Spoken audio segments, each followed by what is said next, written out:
ପିଲାମାନେ ଆଜି ଆଉ ଗୋଟେ ନୂଆ ପାଠ ପଢିବା। କଣ ନୂଆ ପାଠ?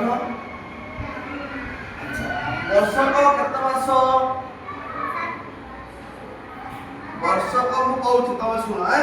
କେହି କିଛି କହିବ, ମୁଁ କହିବି ତମେ ଶୁଣିବ। ବର୍ଷକ କେତେ ମାସ? 12 ମାସ। 12 ମାସ। ଇଂରାଜୀରେ ବି 12ଟା ମାସ ଅଛି, ଓଡ଼ିଆରେ ବି 12ଟା ମାସ ଅଛି। 12 ମାସ ଅଛି। ଇଂରାଜୀରେ କେହି ଜାଣିନଥିବ, ତମେ ଜାଣିଛ? ହଉ, ଓଡ଼ିଆରେ ଜାଣିଛ 12 ମାସର ନାମ? ଗୁଡ୍, ଯେ ଜାଣିଛ ଗୁଡ୍। ଆଚ୍ଛା, 12 ମାସରେ କେତେଟା ଋତୁ ଅଛି? 6ଟି। ମାସ 12, ଋତୁ କେତେଟି ଆମର? 6ଟି। ଆଚ୍ଛା, ତମକୁ 6ଟା ଋତୁ ଅଛି।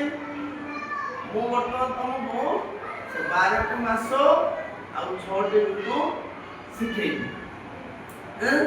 ସମସ୍ତେ ମନ ଦେଇ ଶୁଣିବ, ତାପରେ ମୁଁ ଯାହା ପଚାରିବି ସେ କହିବ। ଠିକ ଅଛି? ଆମେ ବର୍ତ୍ତମାନ ଶିଖିବା। ବର୍ତ୍ତମାନ ଆମେ ଆରମ୍ଭ କରିବା ଏଉଠୁ। ପ୍ରଥମେ କୋଉ ମାସ ଆସିଲା? ବୈଶାଖ। ବସ ଜାଗାରେ, ମୁଁ ଦେଖୁଛି। ମୁଁ କହିବି, ବୈଶାଖ,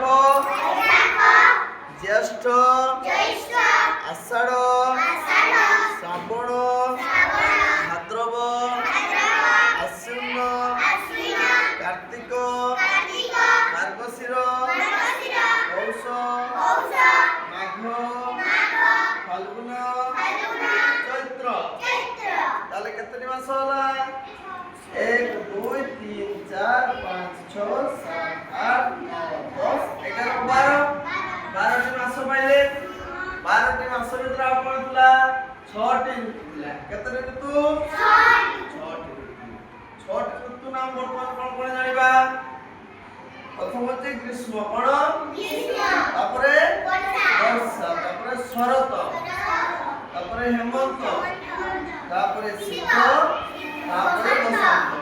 এই যে 6টি ঋতু ଅଛି, 6ଟି ଋତু ଦେଖିଲେ ଆମେ। এই 6ଟି ଋତୁ ଭିତରେ ଆମେ 3ଟି ଋତୁକୁ ଅନୁଭବ କରୁ। କେତେ ଋତୁ? 3ଟି ଅନୁଭବ କରୁ।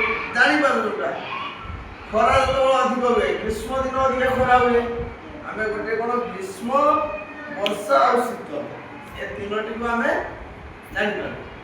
ଗ୍ରୀଷ୍ମ ହେଲେ ବହୁତ ଜୋର ଗରମ ହୁଏ। ବର୍ଷା ହେଲେ ବର୍ଷା ଦିନ, ବର୍ଷା ହେଲେ ବର୍ଷା ଦିନ। ଶୀତ ଦିନ ଶୀତ ଅଧିକ, ଏବେ ଶୀତ ଆରମ୍ଭ ହେଲା। ଶୀତ ଦିନ ଶୀତ ହେଲା। ଆଉ ଏ 3ଟି ଯୋଉ ଋତୁ ରହିଲା, ୟା ମଧ୍ୟରେ ସିଏ 3ଟି ଯାଇଥାଏ। ଏହାକୁ ଆମେ ଠିକ ଭାବରେ ଅନୁଭବ କରୁ, କିନ୍ତୁ ଜାଣିପାରୁ ନାହୁଁ। ତେଣୁ ଆମେ ବର୍ତ୍ତମାନ ଓଡ଼ିଆରେ 12ଟି ମାସ ଏବଂ 6ଟି ଋତୁ ବିଷୟରେ ଜାଣିଲେ। ଆଉ ମନେ ରଖିଥିବ, ୟା ପରେ ଆମେ ଇଂରାଜୀରେ 12ଟି ମାସ କଥା ଶିଖିବା।